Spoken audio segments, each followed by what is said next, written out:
Demandez un taxi et fuyez maintenant. C'est ce que la serveuse m'a dit ce soir-là, en glissant un billet de 20 € dans ma main tremblante. Je ne la connaissais pas. Elle ne me connaissait pas non plus. Mais ses yeux disaient tout ce que sa bouche ne pouvait pas crier dans ce restaurant silencieux et élégant. Mon mari venait de sortir pour répondre à un appel. La table était dressée, les bougies allumées, le vin versé. Tout semblait parfait, mais quelque chose n'allait pas. Et cette jeune femme, cette inconnue en tablier noir, venait de me sauver la vie. Je m'appelle Apolline Darcy, j'ai 58 ans, et voici ce qui s'est passé ce soir-là, dans ce restaurant où j'aurais dû mourir. Bartholomé et moi étions séparés depuis 7 mois. Pas officiellement divorcés, non. Les papiers n'étaient pas encore signés. Les avocats se battaient pour chaque euro, chaque bien, chaque miette de ce que nous avions construit ensemble pendant 32 ans. Ils ne voulaient pas perdre la maison, ni l'appartement à Paris, ni les comptes, ni moi peut-être. Ou plutôt, ils ne voulaient pas que je gagne. C'est différent. Un matin, il m'a appelé. Sa voix était douce, presque humble. « Apolline, s'il te plaît, dînons ensemble, juste une fois, pour parler, pour essayer de comprendre. » J'ai hésité. Mon avocate m'avait dit de ne plus le voir seul, mes amis aussi. Mais il y avait quelque chose dans sa voix, une tristesse que je reconnaissais. Celle de l'homme que j'avais aimé, autrefois. Alors j'ai accepté. Le restaurant qu'il avait choisi était discret, chic, dans le 7e arrondissement. Nappe blanche, lumière tamisée, le genre d'endroit où l'on parle à voix basse, où personne ne vous dérange. Il est arrivé avant moi. Il portait son costume gris, celui que je lui avais offert pour ses 50 ans. Il sentait encore ce parfum boisé que je connaissais par cœur. Il a souri. Un sourire qui m'a fait mal. « Tu es venu » a-t-il dit. « Oui. » Nous nous sommes assis. Le silence était lourd. Puis il a commencé à parler. De nous, du passé, de ses regrets. « Je sais que j'ai fait des erreurs, Apolline. Mais je t'aime encore. Je ne veux pas te perdre. » Mes mains tremblaient. Je ne savais plus quoi penser. Puis son téléphone a vibré. Il a jeté un coup d'œil rapide. Son visage a changé. Juste une seconde. Quelque chose de dur, de froid, est passé dans ses yeux. « Excuse-moi, je dois répondre. »« C'est important. » Il s'est levé. Il est sorti sur le trottoir, devant la grande baie vitrée. Je le voyais parler, faire des gestes. Il semblait nerveux. Et c'est là qu'elle est arrivée. La serveuse. Elle s'est approchée avec une carafe d'eau, mais elle ne l'a pas posée. Elle s'est penchée vers moi, très près, et a murmuré « Madame, écoutez-moi bien. Mon cœur s'est arrêté. Ne posez pas de questions. Prenez ce billet. Allez aux toilettes. Sortez par la porte de derrière. Demandez un taxi. Et partez. Tout de suite. » Elle a glissé le billet de 20 € dans ma paume. « Mais pourquoi? S'il vous plaît, faites-moi confiance. » Ses yeux suppliaient. J'ai regardé Bartholomé dehors, toujours au téléphone. Mon corps entier tremblait. Mon instinct criait. Quelque chose n'allait pas. Quelque chose de terrible. Alors j'ai pris mon sac. Je me suis levé. J'ai marché vers les toilettes, le cœur battant si fort que j'avais peur qu'il m'entende. J'ai poussé la porte du fond. L'air froid de la nuit m'a giflé. J'ai couru. 2 heures plus tard, assise dans mon appartement, les lumières éteintes, j'ai vu les informations. Braquage violent dans un restaurant du 7e arrondissement. 2 hommes armés. Pas de blessés. La police enquête. Mon sang s'est glacé. Le restaurant. Notre restaurant. Parfois, on fait confiance à ceux qui ne la méritent pas. Et vous? Avez-vous déjà senti ce frisson glacé? Cette intuition qui vous dit de fuir? Racontez-moi votre histoire dans les commentaires. J'aimerais vous lire. Quando penso en Bartholomé, un Davejo l'homme que j'ai rencontré il y a 35 ans. Pas celui du restaurant. Pas celui au téléphone, les yeux durs. Non. Je vois le jeune architecte aux cheveux bruns, debout devant la bibliothèque de la Sorbonne, un carnet de croquis sous le bras. Il dessinait les façades anciennes. Il parlait de lumière, d'équilibre, de beauté. Il m'a vu. Il a souri. « Vous aimez l'architecture ? Je préfère la littérature, » ai-je répondu. Alors, nous sommes complémentaires. Nous nous sommes mariés 2 ans plus tard, dans une petite église de Provence. Ma mère pleurait. Son père nous a offert une maison dans les Yvelines. Pas immense, mais entourée de tilleuls, avec une grande cuisine où la lumière du matin entrait comme une promesse. C'est là que nous avons construit notre vie. Bartholomé travaillait beaucoup. Il concevait des immeubles, des résidences, des projets ambitieux. Moi, j'enseignais la littérature dans un lycée privé. Nous recevions des amis le dimanche. Nous voyagions l'été. Nous lisions au coin du feu l'hiver. Nous n'avons pas eu d'enfants. Pas par choix, par le destin. Cela nous a rapprochés au début. Puis, je crois que cela nous a isolés. Nous n'avions personne d'autre que nous. Et cela semblait suffire. Je me souviens de ses mains. Toujours propres, soignées, précises. Des mains d'architecte. Il les posait sur mon épaule quand je préparais le dîner. Il disait « Tu sais que je t'aime, n'est-ce pas ?» Et je répondais toujours « Oui », parce que c'était vrai, à l'époque. Nous avions une routine. Le matin, il partait tôt. Moi, je prenais mon café près de la fenêtre de la cuisine, avec vue sur les tilleuls. Il y avait une tasse que j'aimais particulièrement, blanche, avec un liseré doré. Un cadeau de ma belle-mère, décédée depuis longtemps. Je buvais toujours mon café dans cette tasse. C'était mon moment, mon silence à moi. Bartholomé m'appelait parfois dans la matinée. « Comment va ma femme préférée ?»« Je suis ta seule femme, Bartholomé. » Justement, nous rions. Les années ont passé, doucement, comme une rivière tranquille. Nous avons acheté l'appartement à Paris, puis une autre propriété dans le Luberon. Bartholomé réussissait.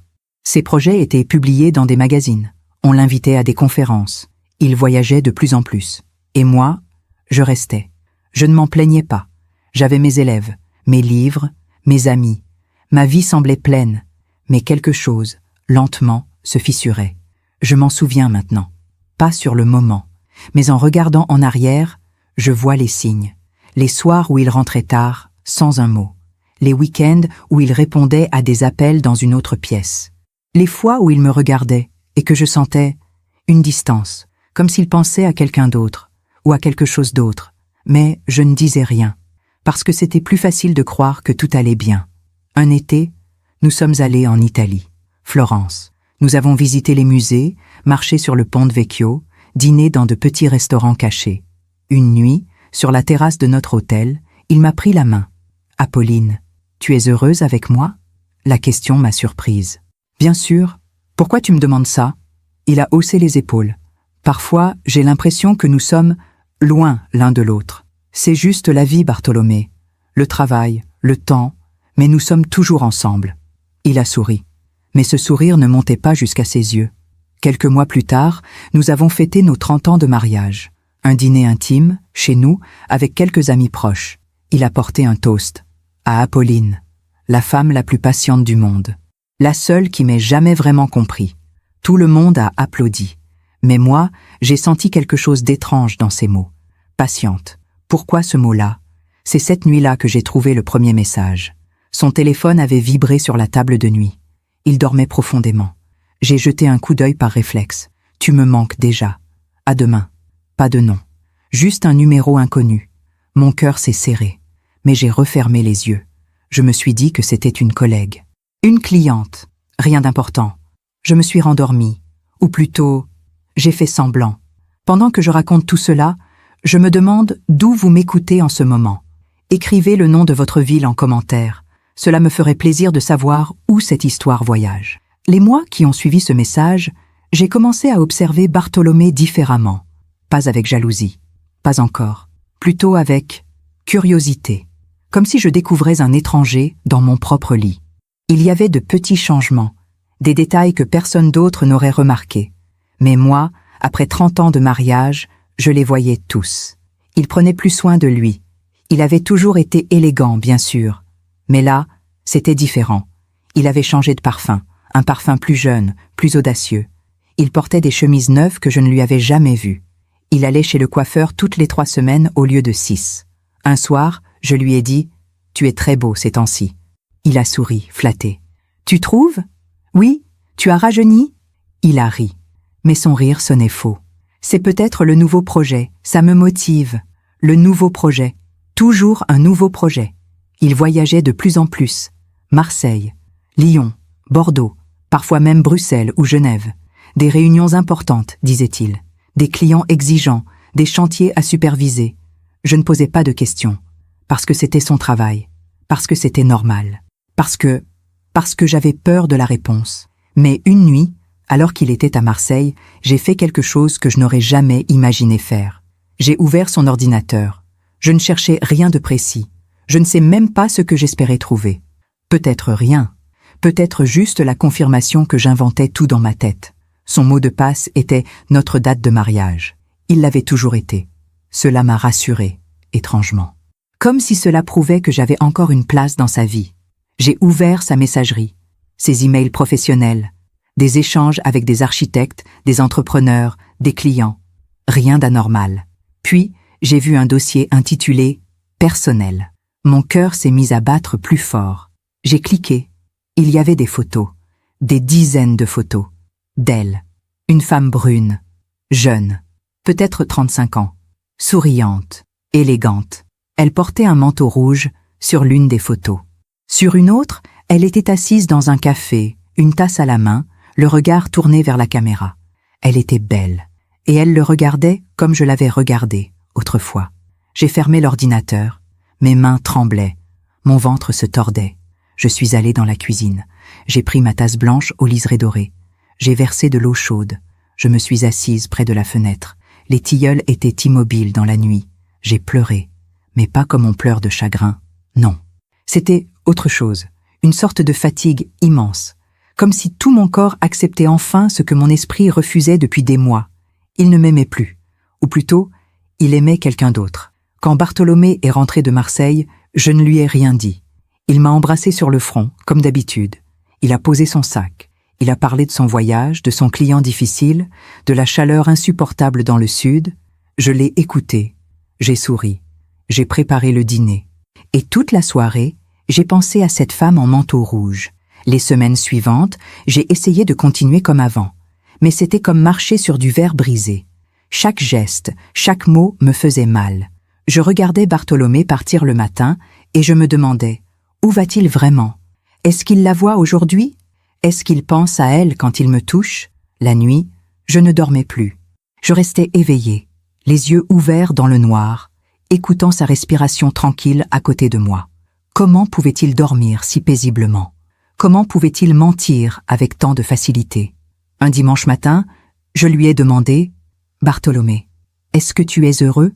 Il a levé les yeux de son journal. « Bien sûr. Pourquoi ? Je ne sais pas. Tu sembles ailleurs ces temps-ci. » Il a froncé les sourcils. « Apolline, je travaille beaucoup. C'est normal que je sois fatigué. »« Mais je suis heureux.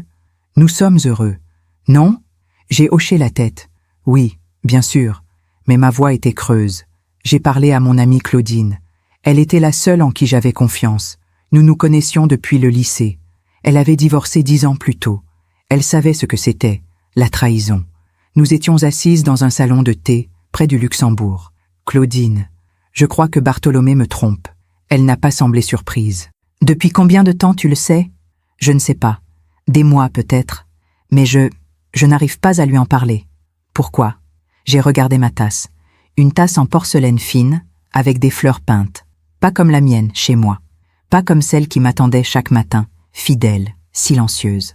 Parce que si je lui en parle, tout devient réel. Et je ne sais pas si je suis prête. Claudine a posé sa main sur la mienne. « Apolline, tu mérites mieux que ça.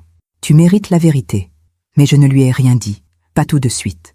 Je continuais à jouer mon rôle. L'épouse parfaite, discrète, compréhensive, patiente. Ce mot, encore, patiente. Combien de temps peut-on être patiente avant de devenir invisible?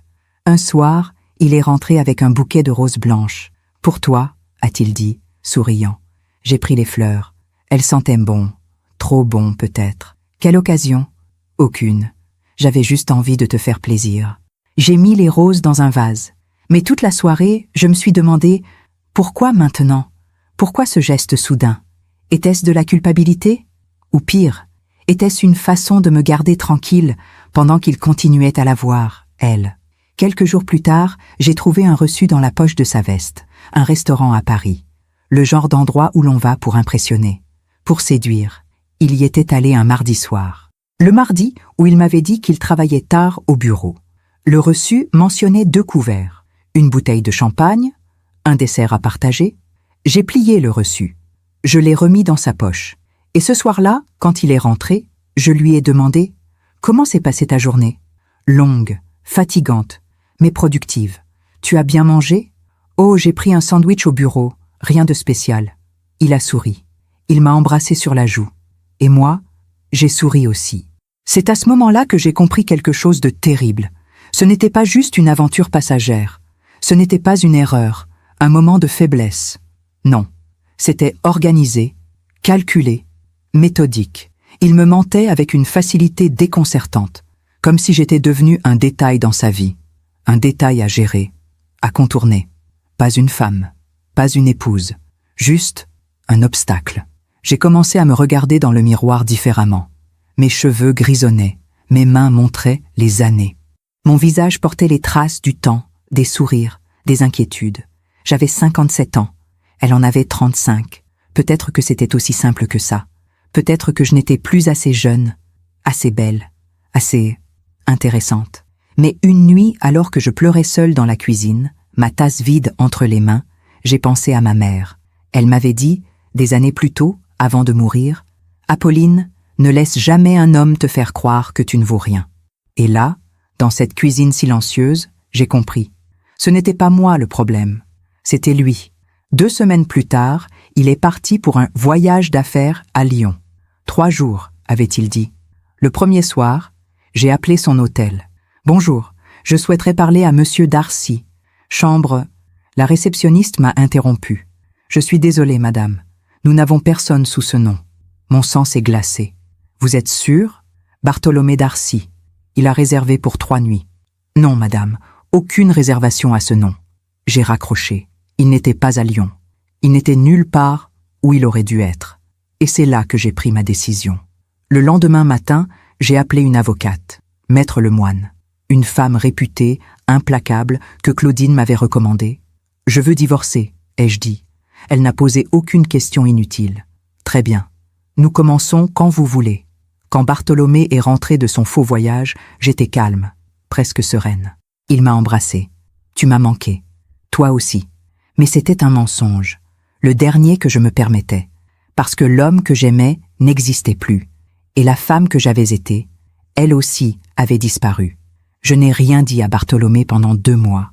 2 mois où j'ai continué à vivre comme si de rien n'était, comme si je n'avais pas appelé une avocate, comme si je n'avais pas déjà signé les premiers papiers, comme si mon cœur n'était pas en train de se transformer en pierre froide. Maître Lemoine m'avait conseillé la discrétion. Ne lui dites rien pour l'instant.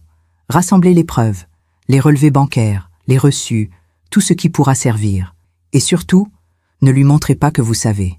Alors, je suis devenue une actrice dans ma propre vie. Le matin, je lui préparais son café. Noir, 2 sucres, comme il l'aimait.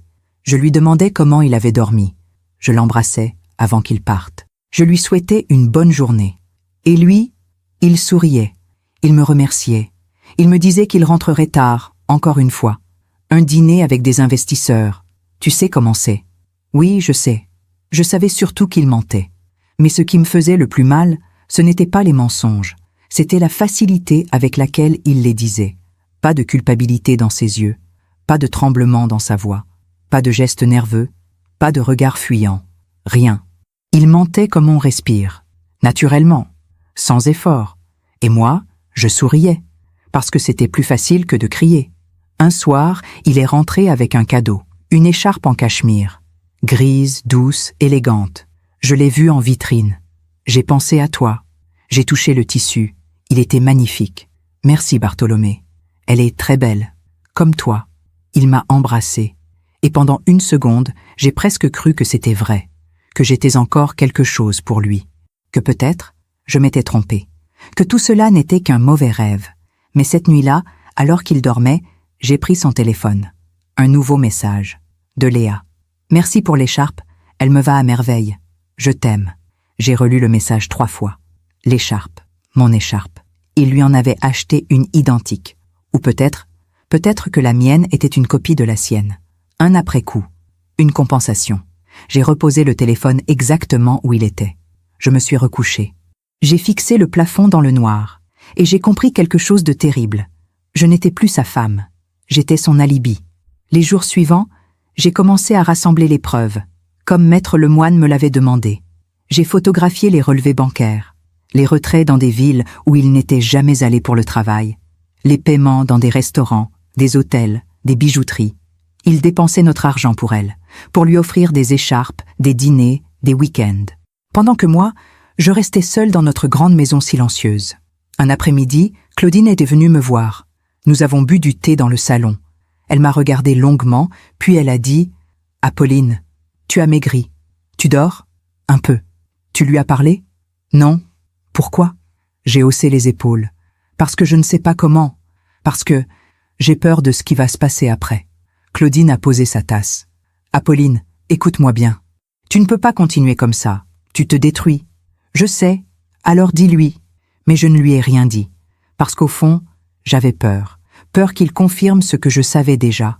Peur qu'il me dise qu'il ne m'aimait plus. Peur qu'il parte. Peur de me retrouver seule.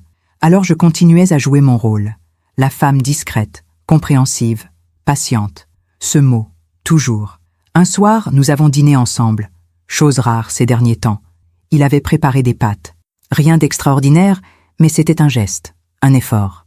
Nous avons parlé de choses banales. La météo, les travaux de la mairie, le nouveau film au cinéma.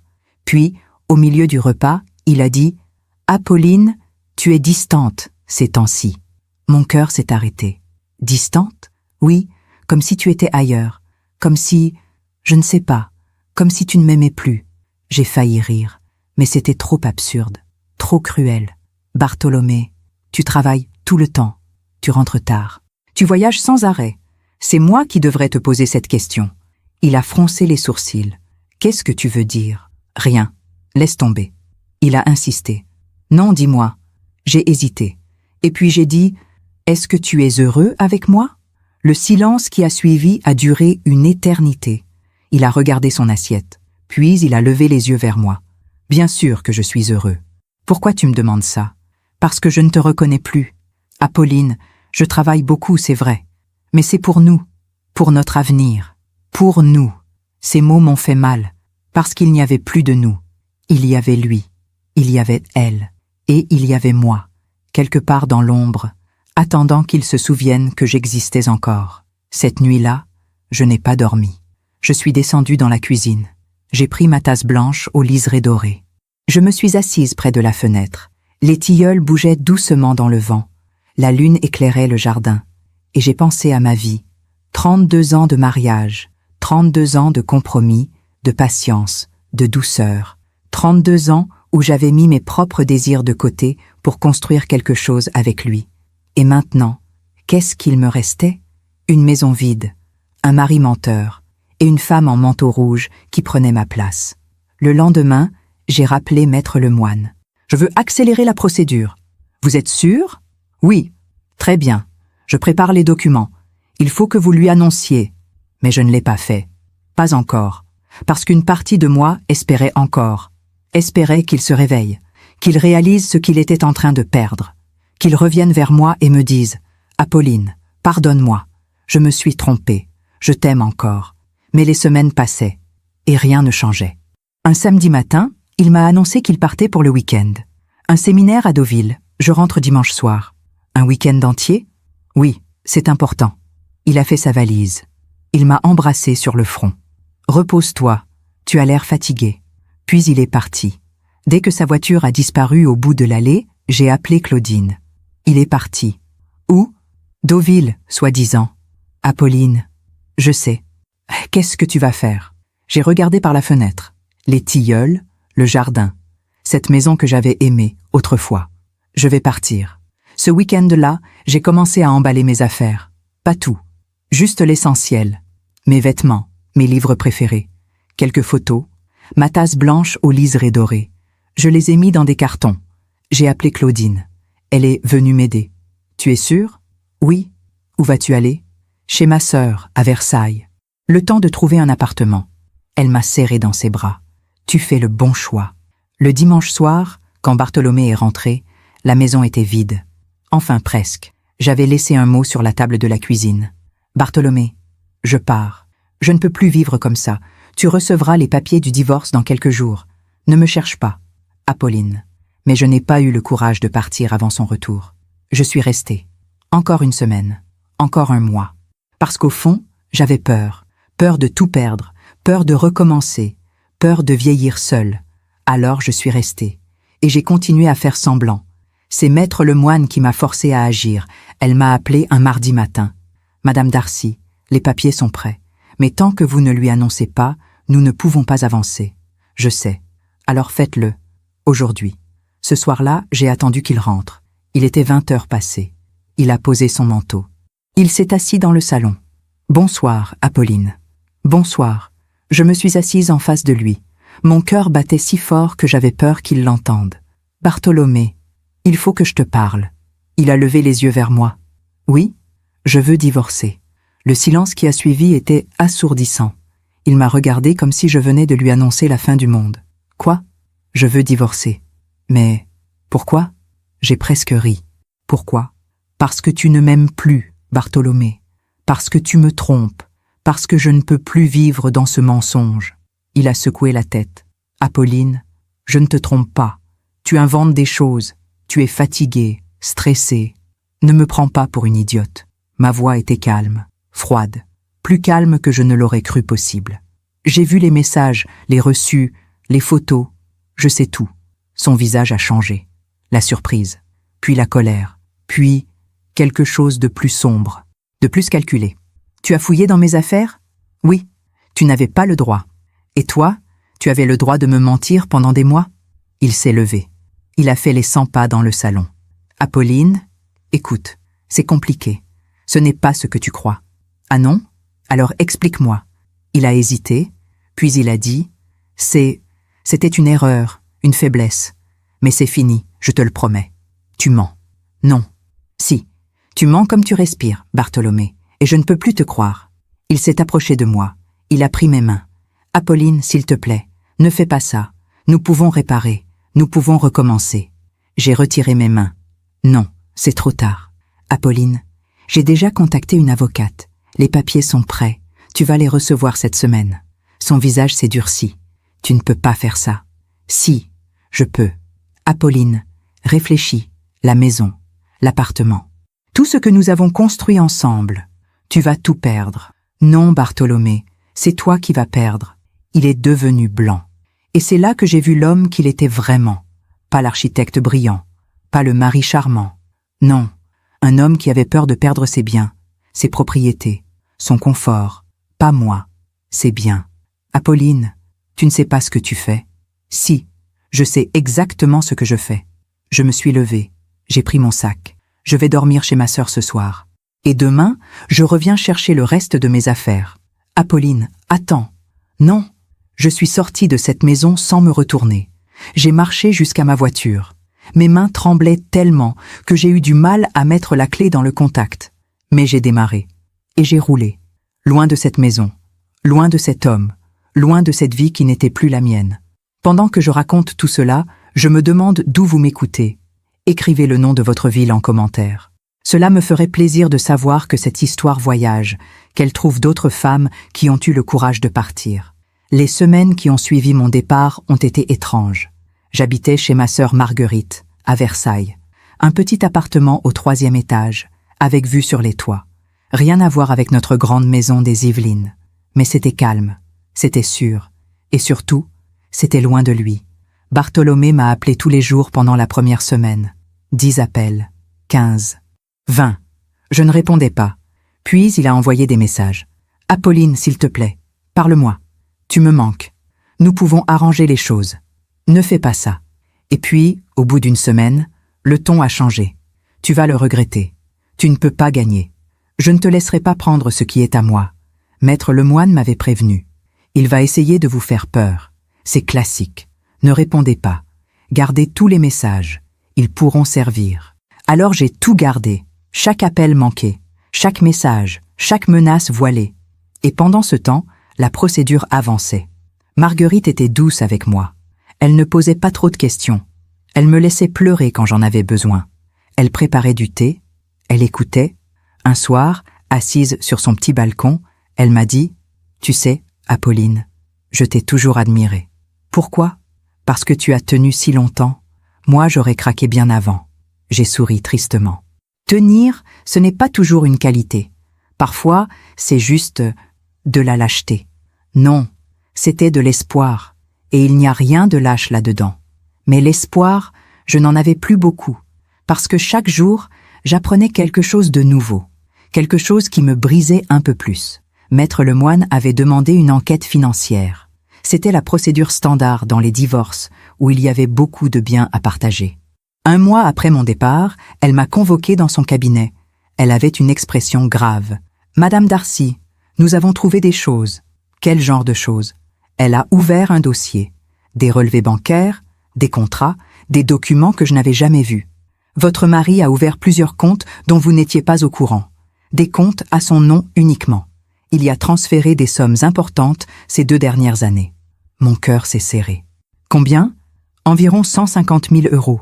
J'ai failli m'étouffer. 150 000? Oui, et ce n'est pas tout. Elle a tourné les pages. Il a également vendu des parts dans une de ses sociétés, sans vous en informer, sans votre signature. Techniquement, c'était illégal puisque vous étiez mariés sous le régime de la communauté. Combien? 200 000 €. J'ai posé ma main sur mon ventre. J'avais envie de vomir. Où est cet argent? Nous ne savons pas encore.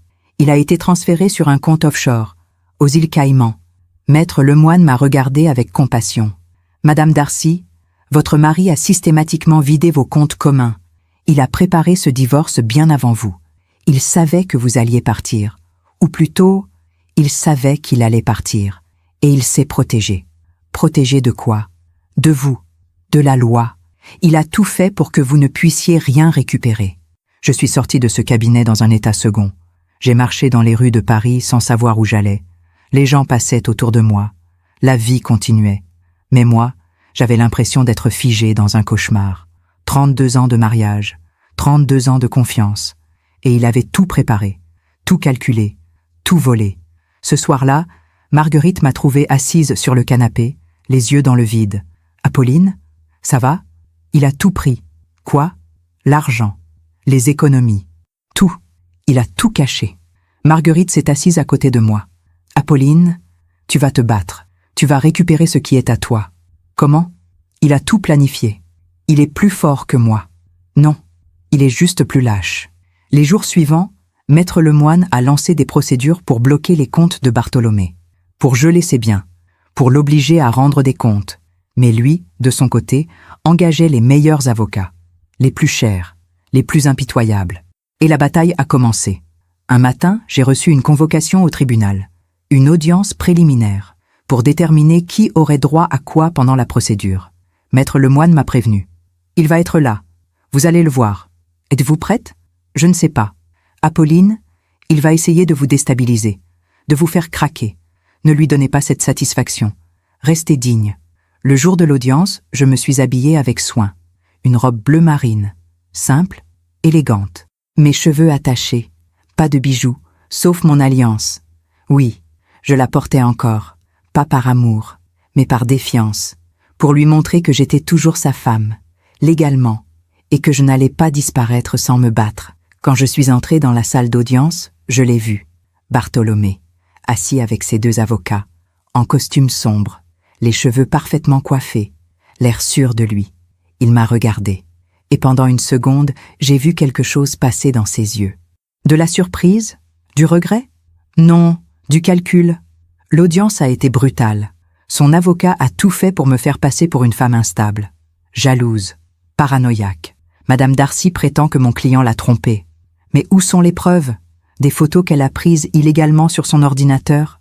Des messages qu'elle a lus sans son consentement? Maître Lemoine a répliqué. Monsieur Darcy a systématiquement dissimulé des fonds. Il a menti sur ses revenus. Il a violé la loi en vendant des parts sans l'accord de son épouse. Mon client a simplement protégé ses intérêts professionnels.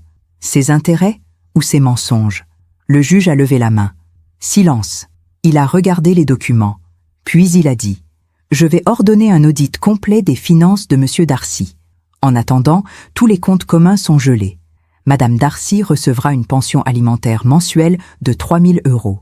Bartholomé s'est levé d'un bond. 3 000 €? C'est ridicule. Le juge l'a foudroyé du regard. Asseyez-vous, Monsieur Darcy. En sortant du tribunal, Bartholomé m'a rattrapé sur les marches. Apolline. Je me suis arrêtée. Maître Lemoine était à côté de moi. Ne lui parlez pas, a-t-elle murmuré. Mais je me suis retournée. Quoi? Il était pâle, tendu. Tu es en train de tout détruire. Non, Bartholomé, c'est toi qui as tout détruit. Apolline, on peut encore arranger les choses. Retire ta plainte. Annule cette procédure. On peut recommencer. J'ai failli rire. Recommencer? Avec toi? Après ce que tu as fait? Je t'aime encore. Ces mots m'ont frappé comme une gifle. Je t'aime encore. Comment osait-il? Comment osait-il me dire ça, là, sur les marches d'un tribunal, après m'avoir volé, trompé, humilié? Non, Bartholomé, tu ne m'aimes pas. Tu ne m'as jamais aimé. Tu aimes ton confort, ta maison, ton argent.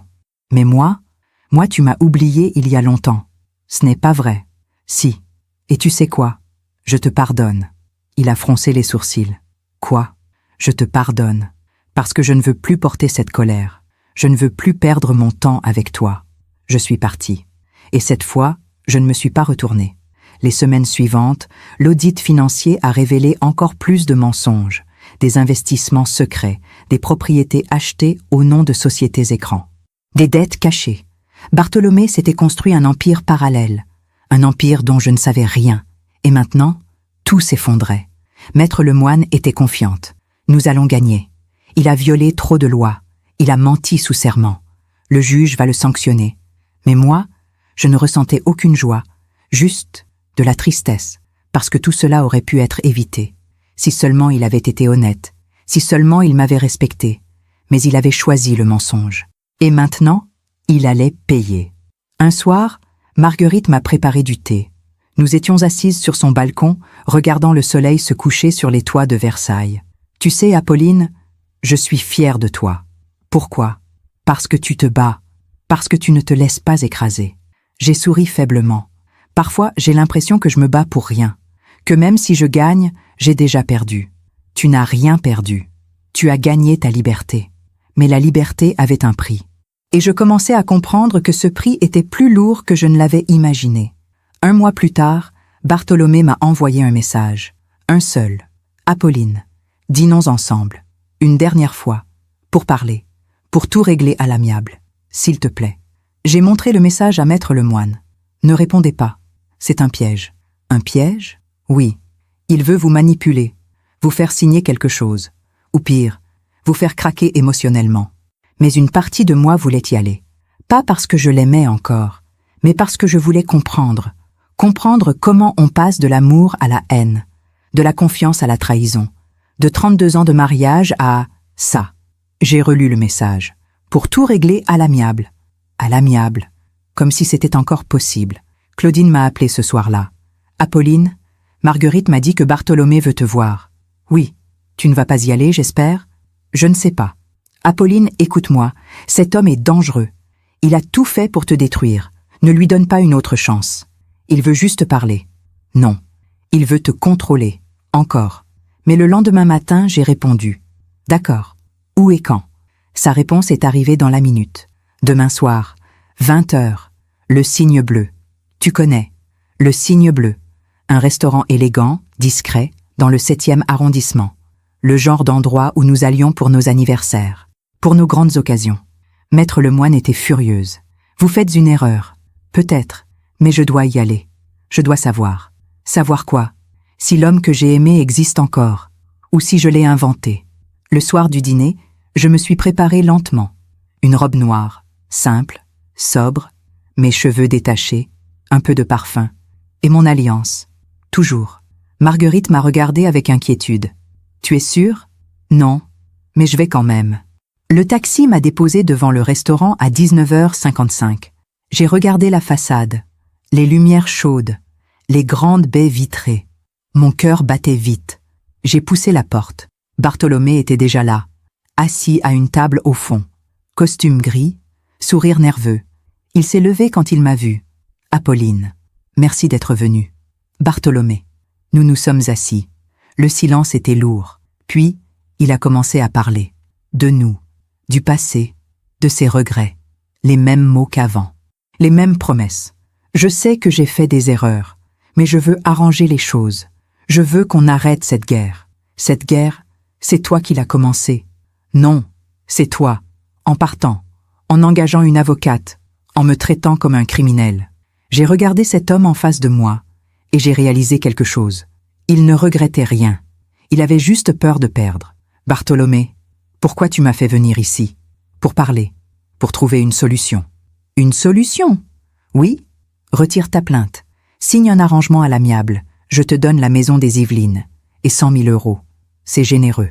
J'ai failli rire. Généreux? Tu as caché 350 000 euros. Tu m'offres 100 000. Et tu appelles ça généreux? Son visage s'est durci. Apolline, ne me pousse pas à bout. Ou quoi? Il s'est levé brusquement. J'ai besoin d'air, je reviens. Il est sorti, son téléphone à la main. Je l'ai vu à travers la baie vitrée. Il parlait, il faisait des gestes nerveux. Et c'est là que la serveuse est arrivée. Une jeune femme, brune, tablier noir. Elle s'est approchée avec une carafe d'eau. Mais au lieu de la poser, elle s'est penchée vers moi. Madame, sa voix tremblait. Oui? Écoutez-moi bien. Ne posez pas de questions. Prenez ça. Elle a glissé un billet de 20 euros dans ma main. Allez aux toilettes. Sortez par la porte de derrière. Demandez un taxi et partez. Maintenant, mon sang s'est glacé. Mais pourquoi? S'il vous plaît, faites-moi confiance. Ses yeux suppliaient. Ils vont arriver dans quelques minutes. Et vous ne devez pas être là. Mon cœur explosait dans ma poitrine. Qui va arriver? Je ne peux pas dire. Mais partez, maintenant. J'ai regardé Bartholomé dehors, toujours au téléphone, et j'ai compris. Quelque chose n'allait pas. Quelque chose de terrible. J'ai pris mon sac. Je me suis levée. J'ai marché vers les toilettes, les jambes tremblantes. J'ai poussé la porte de derrière. L'air froid. La nuit, j'ai couru. J'ai couru dans la ruelle derrière le restaurant. Mes talons claquaient sur les pavés mouillés. Mon cœur battait si fort que j'entendais le sang dans mes oreilles. Je ne savais pas où j'allais. Je ne savais pas ce qui se passait. Je savais juste que je devais partir. Au bout de la rue, j'ai vu un taxi, les lumières allumées, libre. J'ai levé la main. Il s'est arrêté. « Où allez-vous, madame ?»« Versailles. Vite, s'il vous plaît. » Ma voix tremblait. Le chauffeur m'a regardé dans le rétroviseur. « Ça va, madame ?»« Oui. »« Non. Je ne sais pas. Partez, s'il vous plaît. » Le taxi a démarré. J'ai regardé par la vitre arrière. Le restaurant s'éloignait. Les lumières chaudes, la façade élégante. Et Bartholomé, quelque part à l'intérieur, qui m'attendait. Qui m'attendait pour quoi? Mes mains tremblaient. J'ai sorti mon téléphone. J'ai appelé Marguerite. « Allô? Marguerite? Apolline? Qu'est-ce qui se passe? Tu pleures? Je suis dans un taxi. Je rentre. Tu es partie du restaurant? Oui. Pourquoi? Qu'est-ce qui s'est passé? Je ne sais pas. Une serveuse, elle m'a dit de partir. Elle m'a donné de l'argent et elle m'a dit de fuir. Quoi? Je ne comprends pas. Bartholomé était sorti pour téléphoner et elle m'a dit que quelqu'un allait arriver, que je ne devais pas être là. Il y a eu un silence à l'autre bout du fil. Apolline, rentre vite, je t'attends. Le trajet jusqu'à Versailles m'a paru durer des heures. Je regardais les rues défiler, les lumières, les gens qui marchaient tranquillement, sans savoir, sans avoir peur. Moi, j'avais peur, une peur que je ne comprenais pas, une peur viscérale. Qu'est-ce que Bartholomé avait prévu? Qu'est-ce que cette serveuse avait entendu? Et pourquoi m'avait-elle sauvée? Quand je suis arrivée chez Marguerite, elle m'attendait sur le palier. Elle m'a prise dans ses bras. Mon Dieu, Apolline, tu trembles. Je ne comprends rien. Viens, assieds-toi, je vais te faire du thé. Je me suis assise sur le canapé. Marguerite a allumé la télévision pour me distraire. Les informations, un journal quelconque, des images sans importance. Mais soudain, une alerte. Flash info. Le présentateur avait un air grave. Un braquage violent a eu lieu ce soir dans un restaurant du 7e arrondissement de Paris. Le Cygne Bleu, établissement réputé, a été pris d'assaut par 2 hommes armés peu après 20h30. Mon sang s'est glacé. Le Cygne Bleu. Notre restaurant. Le restaurant où j'étais il y a 1 heure. Marguerite s'est tournée vers moi, les yeux écarquillés. Apolline, je ne pouvais pas parler. Je fixais l'écran. Le présentateur continuait. Les 2 hommes ont menacé les clients et le personnel. Ils ont exigé l'argent de la caisse et les objets de valeur des personnes présentes. Heureusement, aucun blessé n'est à déplorer. La police est sur place et enquête. Des images tremblantes, des voitures de police, des gyrophares, des clients qui sortaient, choqué. Et puis, Bartholomé. Je l'ai vu, là, sur l'écran. Il sortait du restaurant, encadré par des policiers, pas menotté, mais interrogé. Il avait l'air perdu, choqué, ou peut-être en colère. Marguerite a éteint la télévision. Apolline, tu aurais pu être là. Oui, cette serveuse t'a sauvé la vie. Mais quelque chose ne collait pas. Pourquoi m'avait-elle prévenu, moi? Pourquoi pas les autres clients? Comment savait-elle que quelque chose allait se passer? Et surtout, pourquoi Bartholomé était-il sorti juste avant? Mon téléphone a vibré. Un numéro inconnu. J'ai hésité. Puis j'ai décroché. Allô? Une voix de femme. Jeune. Nerveuse. Madame Darcy? Oui. Qui êtes-vous? Je suis la serveuse. Du restaurant. Mon cœur s'est arrêté. Comment avez-vous eu mon numéro? Votre mari, je veux dire, votre ex-mari, il a laissé son téléphone sur la table quand il est sorti. Je l'ai pris. J'ai trouvé votre contact. Il fallait que je vous appelle. Pourquoi? Parce que vous devez savoir. Il y a eu un silence. Puis elle a dit, d'une voix tremblante, « Madame, j'ai entendu votre mari au téléphone, avant que vous arriviez. Il parlait avec quelqu'un. Il disait, « Elle sera là à 20h. Vous entrez à 20h30, pas avant, et vous faites exactement ce qu'on a dit. » Le sol s'est dérobé sous mes pieds. Quoi? Je ne voulais pas écouter, mais il parlait fort. Et puis, il a raccroché et il m'a regardé. Il a souri et il a dit « Ce soir, tout se règle. » J'ai fermé les yeux. « Ce soir, tout se règle. Madame, je pense que ce braquage, ce n'était pas un hasard. Qu'est-ce que vous voulez dire? Je pense que votre mari l'a organisé. » J'ai raccroché. Je ne pouvais plus respirer. Marguerite me regardait, terrifiée. « Apolline, qu'est-ce qu'elle a dit? » Elle a dit que Bartholomé, qu'il a organisé le braquage. Quoi? Il parlait au téléphone avant que j'arrive. Il donnait des instructions. Il savait que ça allait arriver. Marguerite s'est assise à côté de moi. Mon Dieu, mais pourquoi? Pourquoi il ferait ça? Et là, j'ai compris. Tout s'est éclairci d'un coup. Le divorce, l'argent qu'il allait perdre, la maison, les propriétés, les comptes, il allait tout perdre. Et il ne pouvait pas accepter ça. Alors il avait trouvé une solution radicale. Il voulait que je sois là, ai-je murmuré. Pourquoi? Parce que, s'il m'arrivait quelque chose pendant ce braquage, il hériterait de tout. Marguerite a porté sa main à sa bouche. Non, non, Apolline, tu délires. Personne ne ferait ça. Si, lui, il le ferait. J'ai repensé à tout. Les messages menaçants. Tu vas le regretter. Sa proposition ridicule au restaurant. 100 000 €. Sa nervosité. Son coup de téléphone juste avant. Et cette serveuse qui m'avait dit « Ils vont arriver. Vous ne devez pas être là. » Il avait tout prévu. Un braquage, des hommes armés. Et moi, au mauvais endroit, au mauvais moment. Un accident. Une victime collatérale. Personne n'aurait posé de questions. Mais la serveuse avait entendu. Et elle m'avait sauvé.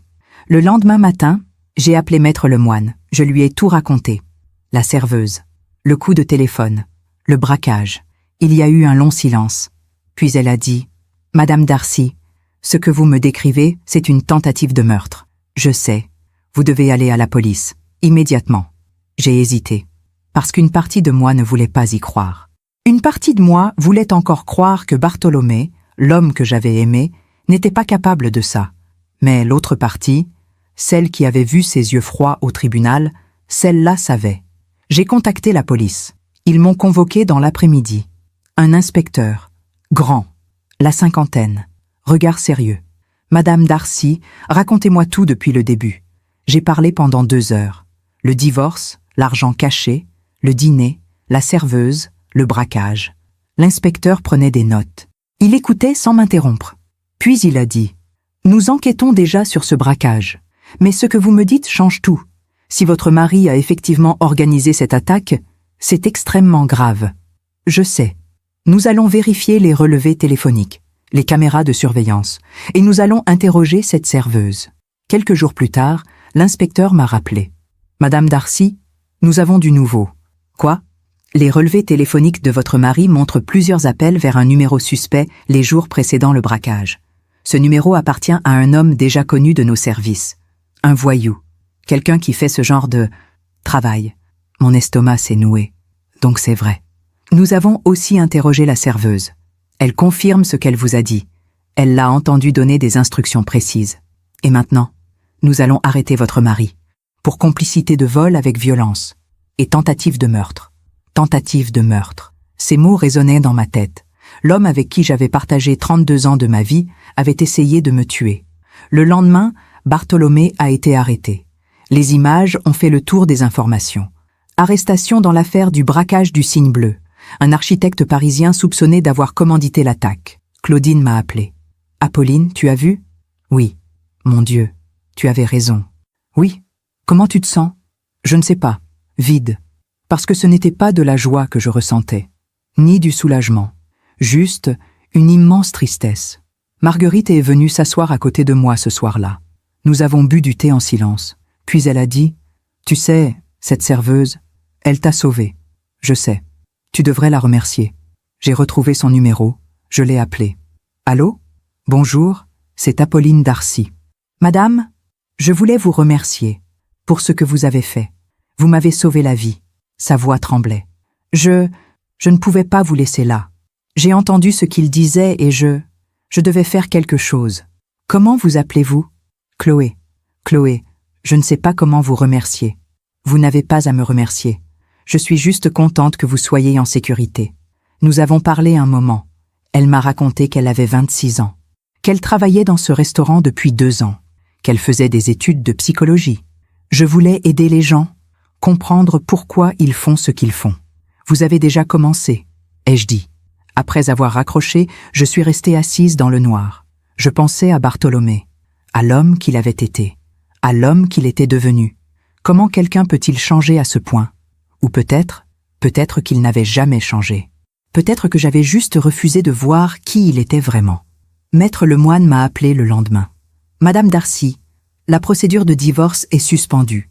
En raison de l'arrestation de votre mari, tout est gelé. Pour combien de temps ? Jusqu'à la fin de l'enquête, peut-être plusieurs mois, mais vous êtes en sécurité maintenant. Il est en détention provisoire. Plusieurs mois, encore plusieurs mois à attendre, à porter son nom, à être liée à lui. Mais au moins, j'étais vivante. Un soir, j'ai sorti ma tasse blanche au liseré doré. Je l'avais emportée avec moi quand j'étais partie. C'était une des seules choses que j'avais vraiment tenu à garder. J'ai préparé du thé. Je me suis assise près de la fenêtre de l'appartement de Marguerite. Les toits de Versailles s'étendaient devant moi. Et j'ai pleuré. Pas de colère, pas de peur, juste de soulagement. Parce que j'avais survécu. Marguerite est venue me rejoindre. « Ça va aller, Apolline. Je sais. Tu es forte. Plus forte que tu ne le crois. » Mais je ne me sentais pas forte. Je me sentais brisée. 32 ans de ma vie s'étaient effondrés en quelques mois. L'homme que j'avais aimé avait essayé de me tuer. Comment est-ce qu'on se relève de ça ? Les jours suivants, les médias ont commencé à raconter l'histoire. L'architecte et le braquage, un crime passionnel, divorce sanglant dans la bourgeoisie parisienne, un mari prêt à tout pour garder sa fortune. Mon nom était partout. Mon visage aussi. Des photos prises lors du procès. Apolline Darcy, la femme qui avait failli mourir. Claudine m'a conseillé de ne pas lire les articles. Ils ne savent rien, ils inventent. Mais je les lisais quand même, parce que j'avais besoin de comprendre, besoin de voir comment les gens percevaient de cette histoire. Certains me soutenaient. Quelle horreur, cette pauvre femme. J'espère qu'il va croupir en prison. D'autres me jugeaient. Elle n'avait qu'à le quitter plus tôt. Il y a sûrement une autre version. J'ai fermé mon ordinateur, parce qu'au fond, peu importait ce que les gens pensaient. Ce qui importait, c'était que j'étais vivante, et que lui, il allait payer. Je me demande encore si j'ai fait le bon choix ce soir-là, si j'aurais dû rester, affronter ce qui allait arriver, ou si fuir était la seule option. Et vous, qu'auriez-vous fait à ma place ? Dites-le moi en commentaire, parce que parfois, il n'y a pas de bonne réponse, juste la survie. Les semaines qui ont suivi l'arrestation de Bartolomé ont été étranges. Je vivais dans une sorte de brouillard, entre soulagement et épuisement, entre colère et tristesse. Marguerite était aux petits soins. Claudine venait me voir presque tous les jours. Même mes anciennes collègues du lycée m'ont appelée. Des gens que je n'avais pas vus depuis des années. Tout le monde voulait savoir comment j'allais. Tout le monde voulait entendre l'histoire de mes propres lèvres. Mais moi, je ne savais pas comment j'allais. Maître Lemoine m'a convoqué à son cabinet 3 semaines après l'arrestation.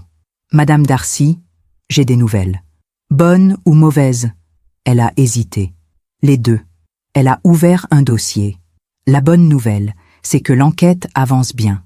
Les preuves contre votre mari s'accumulent.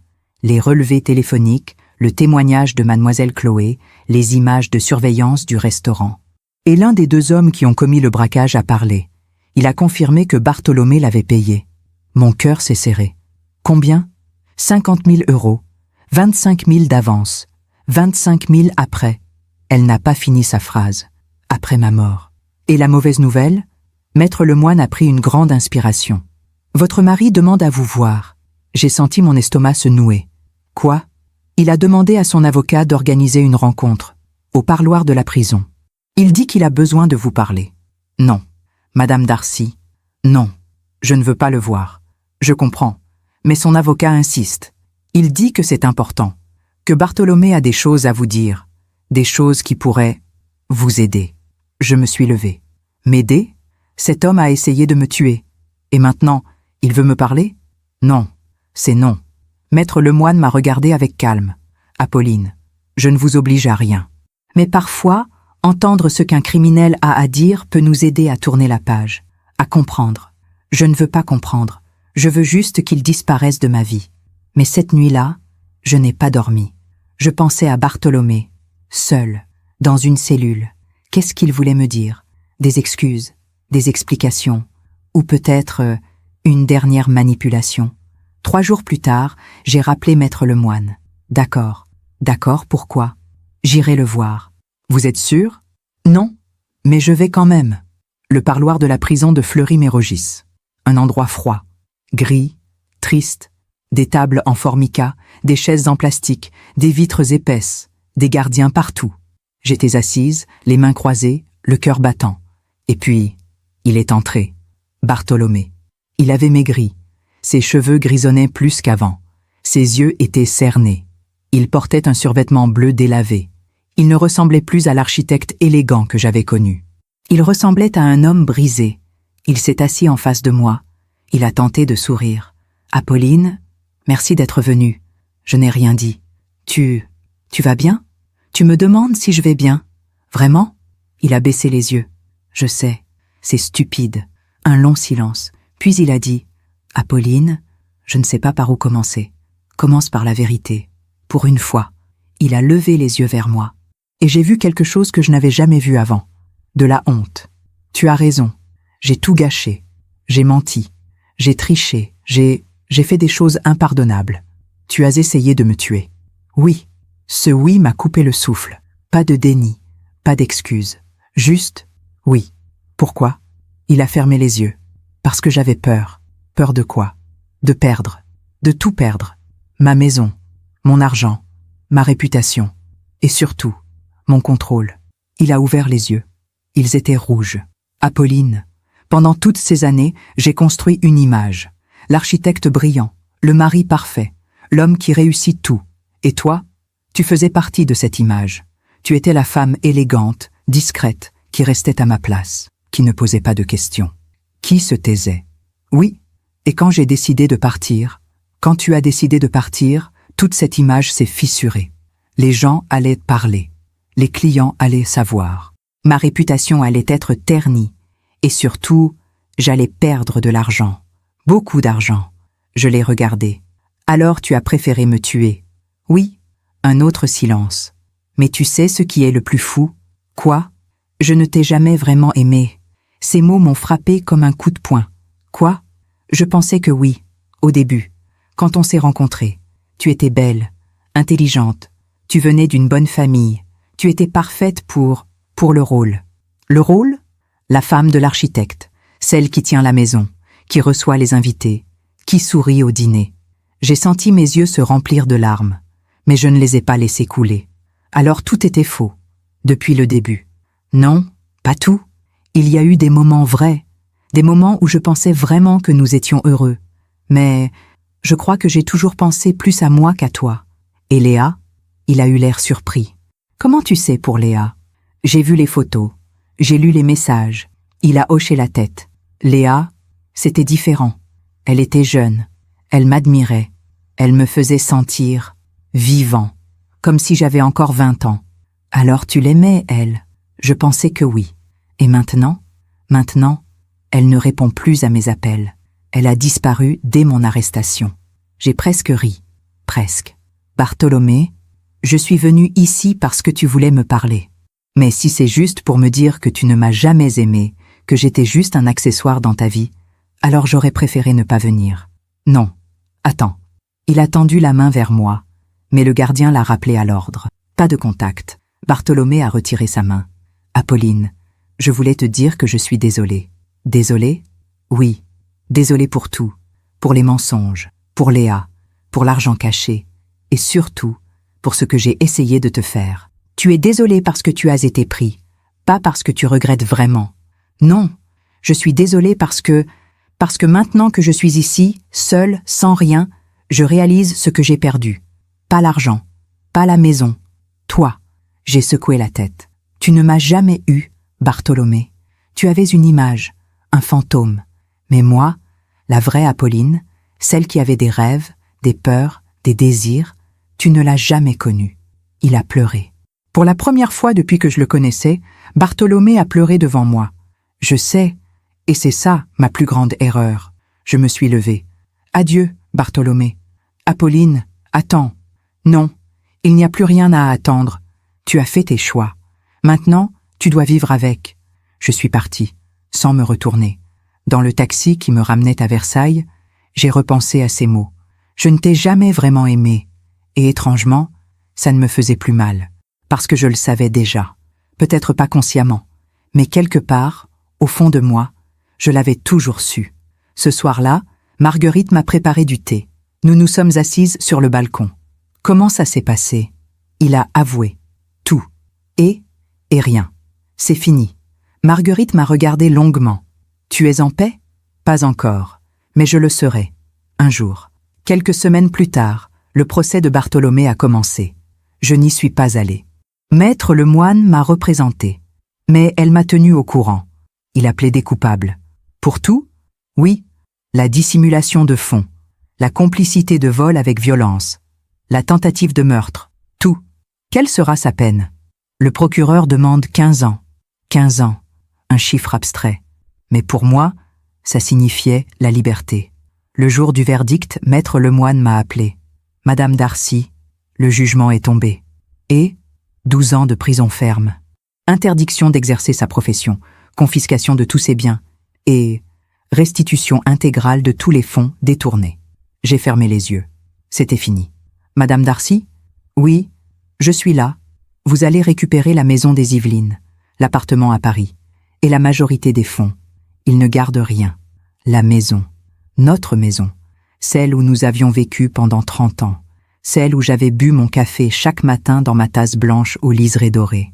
Je ne veux pas de cette maison. Quoi? Vendez-la. Vendez tout.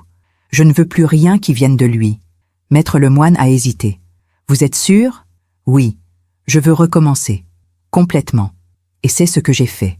La maison des Yvelines a été vendue. L'appartement à Paris aussi. Avec cet argent, j'ai acheté un petit appartement à Versailles, près de chez Marguerite. 2 pièces. Lumineux, avec un balcon qui donnait sur un jardin. Pas de tilleul, mais des rosiers.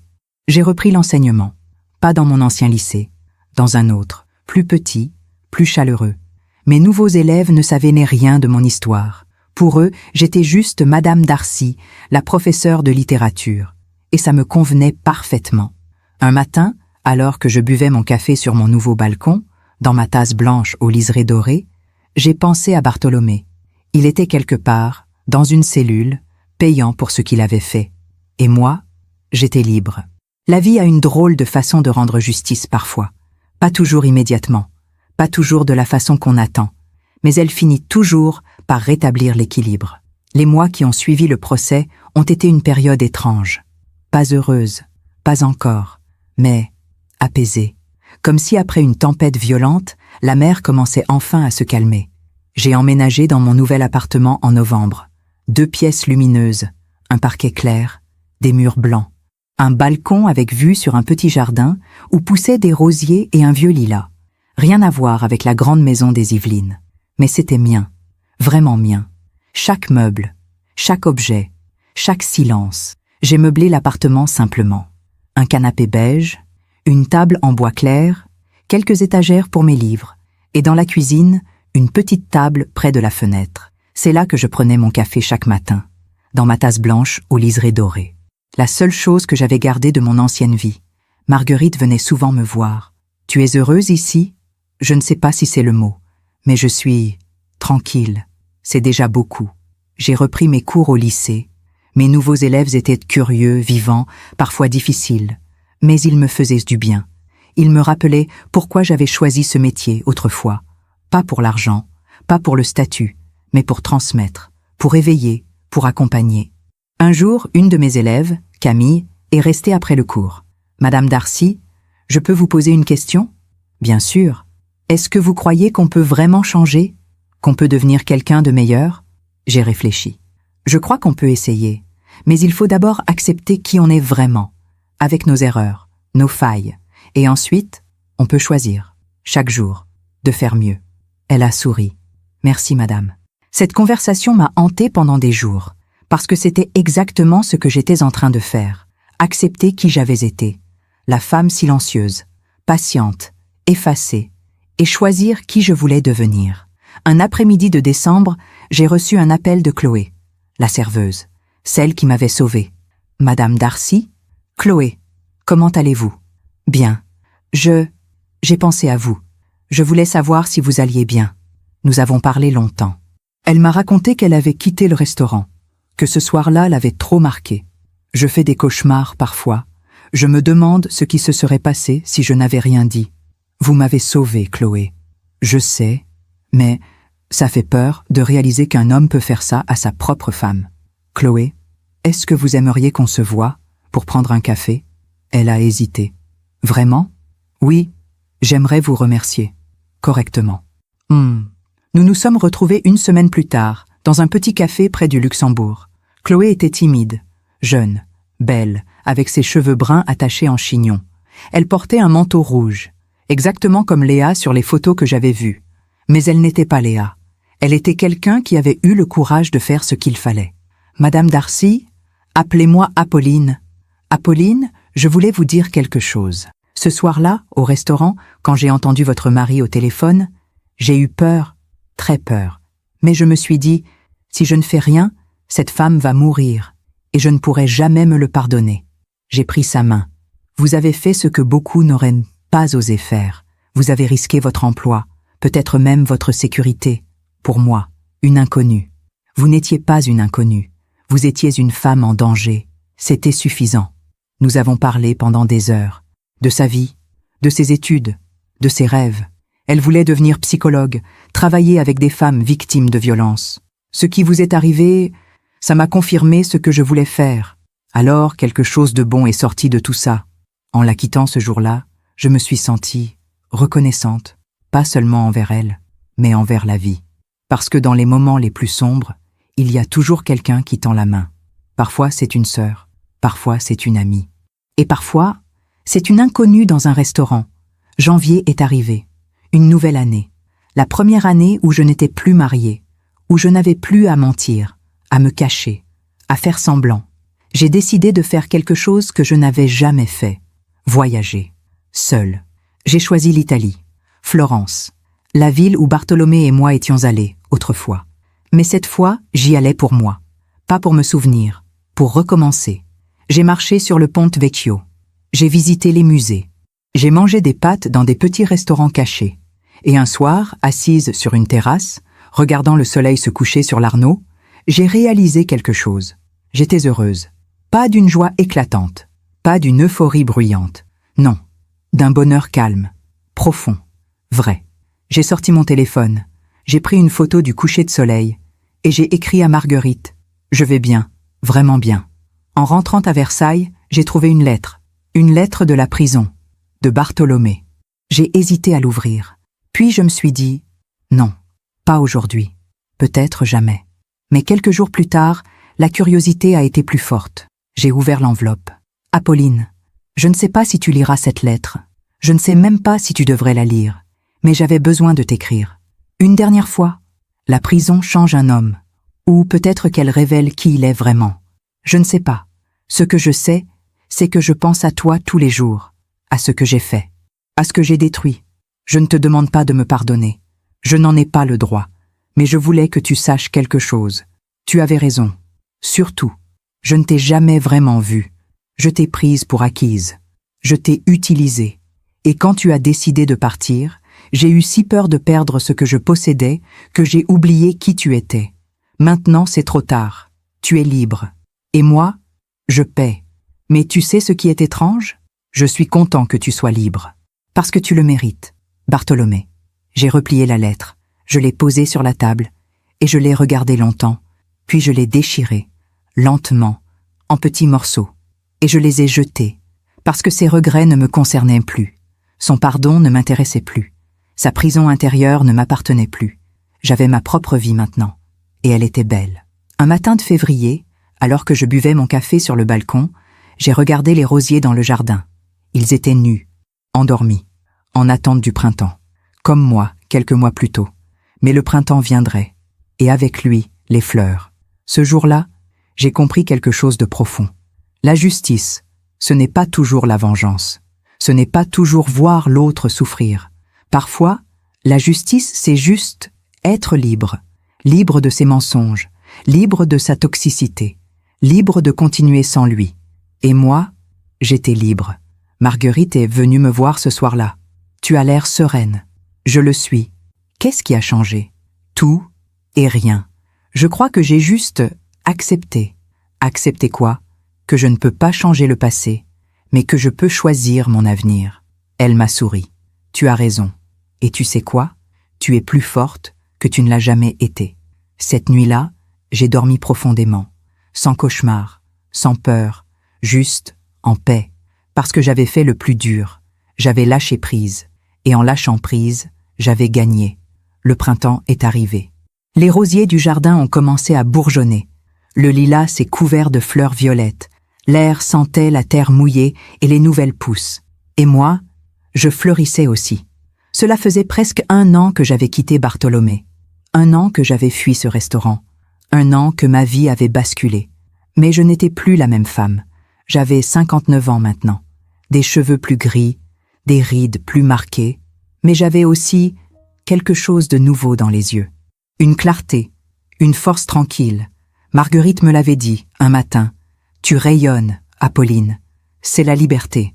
Non, c'est toi, la vraie toi, celle qui était cachée pendant toutes ces années. Un après-midi de mai, Maître Lemoine m'a appelé. Madame Darcy, j'ai des nouvelles de votre ex-mari. Mon cœur s'est serré.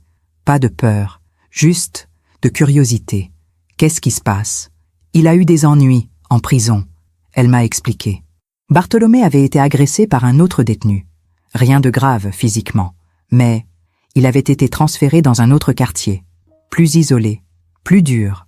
Apparemment, son avocat a demandé une révision de sa peine, mais le juge a refusé. Il purgera l'intégralité de ses 12 ans. 12 ans. Il avait 63 ans maintenant. Il sortirait à 75 ans. Un vieil homme, brisé, sans rien. Madame Darcy, ça va? Oui. Vous voulez que je vous tienne au courant de... Non, je ne veux plus rien savoir. Parce que ce n'était plus mon problème. Ce n'était plus ma vie. Quelques semaines plus tard, Claudine est venue déjeuner chez moi. Nous avons mangé sur le balcon. Des salades, du pain frais, du vin blanc. Le soleil brillait. Les oiseaux chantaient. Tu sais, Apolline, j'ai croisé quelqu'un qui connaît Bartholomé. Ah oui? Oui, un ancien collègue. Il m'a dit que Léa l'a quitté. J'ai levé les yeux. Léa? Oui. Apparemment, elle est partie dès son arrestation. Elle a vidé le compte bancaire qu'il avait ouvert pour elle. Et elle a disparu. J'ai souri malgré moi. Elle a bien fait. Claudine a ri. Tu n'es pas en colère contre elle? Non. Pourquoi je le serais? Elle a juste fait ce que moi j'aurais dû faire depuis longtemps. Partir. Claudine m'a regardé avec admiration. Tu as vraiment changé, tu sais? Non. Je suis juste redevenue moi-même. Un matin de juin, j'ai reçu un appel étrange, un numéro que je ne connaissais pas.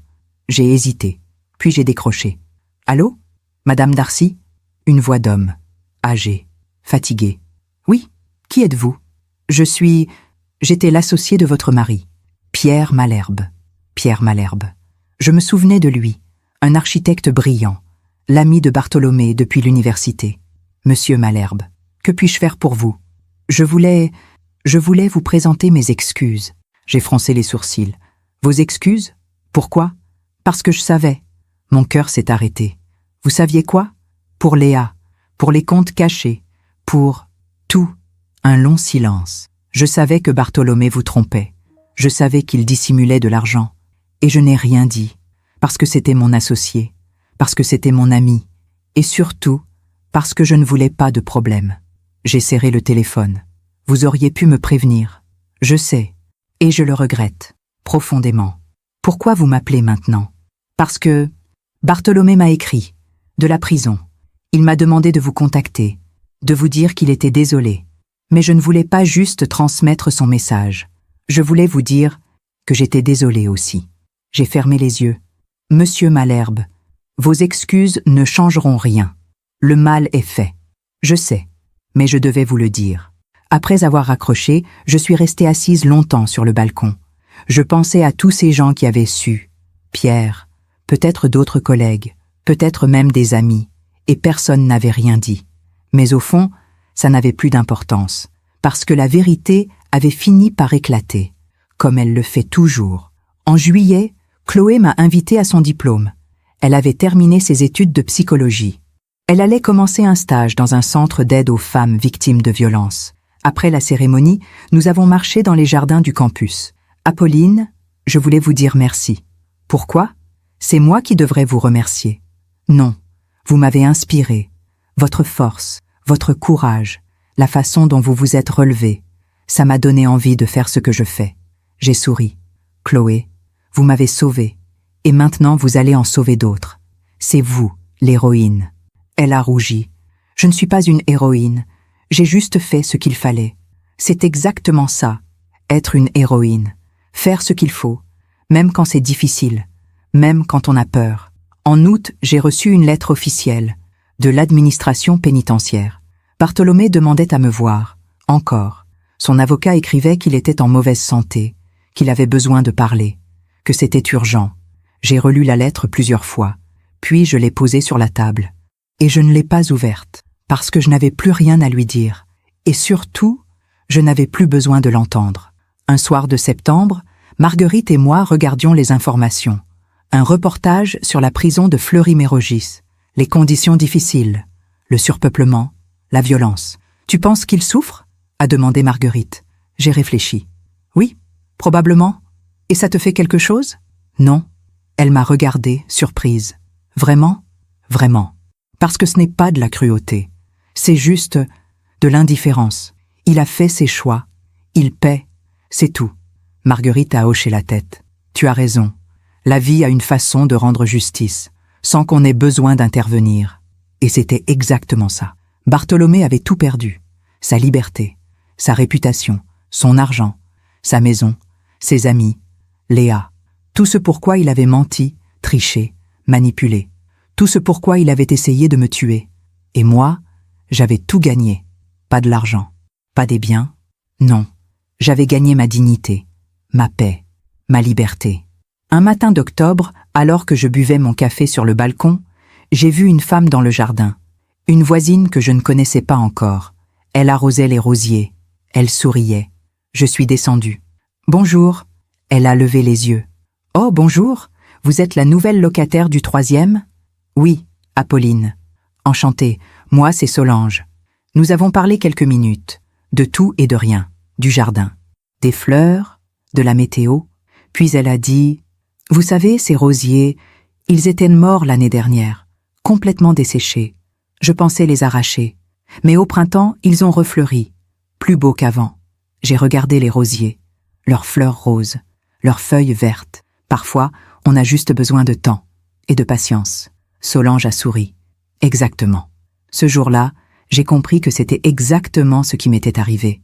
J'avais été desséchée, brisée, presque arrachée. Mais j'avais survécu, et maintenant, je refleurissais. En novembre, 1 an après avoir emménagé dans mon appartement, J'ai organisé un petit dîner. Marguerite, Claudine, Chloé, quelques collègues du lycée. Nous avons ri, nous avons bu du vin, nous avons parlé de tout. Et à un moment, Claudine a levé son verre. À Apolline, la femme la plus forte que je connaisse. Tout le monde a levé son verre. À Apolline. J'ai souri, les larmes aux yeux. Merci. Merci à vous tous. Merci d'avoir été là. Merci de m'avoir soutenue. Et puis j'ai ajouté, mais vous savez, je ne suis pas forte parce que j'ai survécu. Je suis forte parce que j'ai choisi de vivre. Cette nuit-là, après le départ de tout le monde, je me suis assise sur le balcon. La nuit était froide, mais claire. Les étoiles brillaient. J'ai repensé à Bartholomé, enfermé dans sa cellule, seul, malade, sans personne, et je n'ai ressenti ni joie ni peine. Juste une distance infinie, parce que la vie lui avait rendu ce qu'il avait donné, du mensonge, de la trahison, de la solitude. Et moi, j'avais reçu ce que j'avais donné, de la patience, de l'amour, de la bonté, pas de lui, mais de la vie elle-même. Elle m'avait traité de folle autrefois, quand je l'avais quitté, quand j'avais refusé de me taire. Des années plus tard, j'ai su ce qu'il était devenu. Un homme vide, seul, abandonné. Et j'ai compris que la vie finit toujours par rendre ce qu'on lui donne. Ce soir-là, j'ai dormi paisiblement, sans rêve, sans peur, juste en paix, parce que j'avais compris la plus grande leçon de toutes. La justice n'est pas toujours immédiate, mais elle est toujours inévitable. Décembre est revenu. 1 an et demi depuis ce soir où j'avais fui le restaurant. 1 an et demi depuis que ma vie avait basculé. Ce matin-là, je me suis réveillée tôt. Le soleil n'était pas encore levé. Le ciel était rose et or derrière les toits de Versailles. J'ai préparé mon café. Je me suis assise près de la fenêtre de ma cuisine. Dans ma tasse blanche aux liserés dorés, cette tasse avait traversé toute mon histoire. Elle avait été là dans ma grande maison des Yvelines, dans les matins de bonheur illusoire, dans les nuits de doute et de larmes. Elle m'avait accompagnée chez Marguerite, dans mon nouvel appartement, dans ma nouvelle vie. Elle était le seul témoin de tout, et elle était toujours là, intacte, fidèle, comme moi. J'ai bu mon café lentement, en regardant le jour se lever, et j'ai pensé à tout ce chemin parcouru. Il y a 18 mois, j'étais une femme brisée, perdue, terrorisée. Aujourd'hui, j'étais une femme libre, sereine, vivante. Ce n'avait pas été facile. Il y avait eu des nuits où je pleurais encore, des moments où la colère revenait, des instants où je me demandais si j'aurais pu faire autrement. Mais ces moments devenaient de plus en plus rares, parce que j'avais compris quelque chose de fondamental. On ne peut pas changer le passé, mais on peut choisir ce qu'on en fait. Ce matin-là, j'ai décidé d'écrire. Pas pour publier, pas pour me venger. Non, juste pour laisser une trace, pour que d'autres femmes sachent qu'on peut survivre, qu'on peut se relever. J'ai ouvert mon ordinateur. J'ai commencé à taper. Ce soir-là, j'ai compris qu'un dîner pouvait briser toute une vie. Les mots coulaient naturellement, comme si toute cette histoire attendait d'être racontée. Pas pour accuser, pas pour me plaindre, mais pour témoigner, pour dire « j'ai traversé l'enfer et j'en suis sortie ». J'ai écrit pendant des heures, les souvenirs, les douleurs, les doutes, les trahisons, mais aussi les rencontres, les soutiens, les moments de grâce, Chloé qui m'avait sauvée, Marguerite qui m'avait accueillie, Claudine qui m'avait écoutée, Maître Lemoine qui m'avait défendue, toutes ces femmes qui avaient été là, sans jugement, sans condition, juste là. En fin d'après-midi, Marguerite a frappé à ma porte. « Apolline, tu es là ? » ?»« Oui, entre. » Elle est entrée avec un paquet. « Tiens, c'est pour toi. »« Qu'est-ce que c'est ? » ?»« Ouvre. » J'ai ouvert le paquet. C'était un livre, un recueil de poèmes.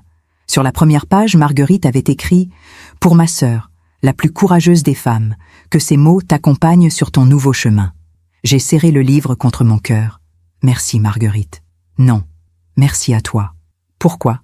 Parce que tu m'as appris que c'est possible, de recommencer, même après avoir tout perdu. Ce soir-là, nous avons dîné ensemble. Simple, chaleureux, des pâtes, une salade, du vin et beaucoup de rire. En rentrant chez moi, j'ai trouvé un message sur mon répondeur, de Chloé. « Apolline, je voulais juste vous dire merci. Pour tout. Vous m'avez montré que faire le bien peut vraiment changer une vie. La vôtre et la mienne. Je commence mon nouveau travail lundi. Je pense à vous. J'ai souri. Quelque chose de bon était sorti de toute cette histoire. Chloé avait trouvé sa vocation. Et moi, j'avais trouvé ma liberté. Le lendemain, j'ai reçu une dernière lettre de la prison. Pas de Bartholomé. De l'administration pénitentiaire. Madame Darcy, nous vous informons que Monsieur Bartholomé Darcy a été hospitalisé pour des raisons de santé. Son pronostic est réservé. Si vous souhaitez le voir, veuillez nous contacter dans les plus brefs délais. J'ai relu la lettre plusieurs fois. Pronostic réservé. Il était en train de mourir. Marguerite était chez moi quand j'ai reçu la lettre. Qu'est-ce que tu vas faire? Je ne sais pas. Tu veux y aller? J'ai réfléchi longtemps. Une partie de moi voulait y aller, pour avoir une vraie fin, pour fermer ce chapitre définitivement. Mais l'autre partie, celle qui avait tant souffert, disait non. Non, je n'irai pas. Tu es sûr? Oui, parce que je lui ai déjà dit adieu. Dans mon cœur, il y a longtemps. Marguerite a hoché la tête. Tu as raison, tu ne lui dois rien. 2 semaines plus tard, j'ai reçu un appel de Pierre Malherbe. Madame Darcy, je suis désolée de vous l'apprendre. Bartholomé est décédé hier soir. Un long silence. D'accord. Il n'y aura pas de funérailles. Personne ne voulait s'en occuper, sauf si vous... Non. D'accord, je comprends. Après avoir raccroché, je me suis assise sur le balcon. Les rosiers étaient nus maintenant. L'hiver était revenu. Mais au printemps, il refleurirait. Comme toujours. Bartholomé était mort. Seul. Sans personne à ses côtés. Sans amour. Sans pardon. Et moi, je n'ai ressenti ni joie ni tristesse. Juste un soulagement étrange. Parce que c'était vraiment fini maintenant. Plus de lettres. Plus de menaces. Plus de procès. Juste le silence. Ce soir-là, j'ai appelé Claudine. Bartholomé est mort. Mon Dieu, comment tu te sens? Libre. Complètement libre. Et c'était vrai. Les semaines suivantes, j'ai continué à écrire. Mon témoignage, mon histoire, pas pour Bartholomé, pas pour me venger, mais pour toutes les femmes qui vivent ce que j'ai vécu. Les femmes qui se taisent, les femmes qui doutent, les femmes qui ont peur de partir. Je voulais leur dire, vous pouvez partir, vous pouvez survivre, vous pouvez refleurir. Un matin de février, j'ai reçu un appel d'une maison d'édition. Une amie de Claudine leur avait parlé de mon histoire. Ils voulaient en publier mon témoignage. Madame Darcy, votre histoire pourrait aider des milliers de femmes. Vous croyez? J'en suis sûre. J'ai accepté, non pas pour la gloire, non pas pour l'argent, mais parce que si mon histoire pouvait aider ne serait-ce qu'une femme à ouvrir les yeux, à partir, à se sauver, alors tout cela aurait eu un sens. Le livre est sorti en septembre. La serveuse m'a sauvée. Un témoignage de courage et de renaissance. Les premières semaines, je ne savais pas quoi attendre. Mais très vite, les messages ont commencé à arriver. Des femmes, des dizaines, puis des centaines. Merci. Votre histoire m'a donné le courage de partir. Je me suis reconnue dans chacun de vos mots. Vous m'avez sauvée, comme cette serveuse vous a sauvée. J'ai pleuré en lisant ces messages. Pas de tristesse, de gratitude. Parce que ma douleur avait trouvé un sens. Ma souffrance avait porté des fruits. Un soir, Chloé est venue me voir. Elle tenait le livre dans ses mains. Apolline, j'ai lu. C'est magnifique. Merci, Chloé. Vous savez, vous m'avez rendue fière. Fière d'avoir fait ce que j'ai fait ce soir-là. Je l'ai prise dans mes bras. Chloé, vous m'avez sauvé la vie. Et maintenant, grâce à vous, d'autres femmes savent qu'elles peuvent être sauvées aussi. En décembre, 2 ans après cette nuit au restaurant, j'ai organisé une conférence, dans une salle à Paris, pour parler de mon livre, de mon histoire. La salle était pleine, des femmes de tous âges, certaines accompagnées, d'autres seules. Toutes étaient là pour entendre, pour comprendre, pour trouver de l'espoir. Je suis montée sur scène. Mon cœur battait fort, mais j'étais calme. Bonsoir, je m'appelle Apolline Darcy. J'ai 60 ans. Et voici mon histoire. J'ai raconté tout, du début à la fin. Les mensonges, la trahison, le restaurant, la serveuse, la fuite, le procès, la reconstruction.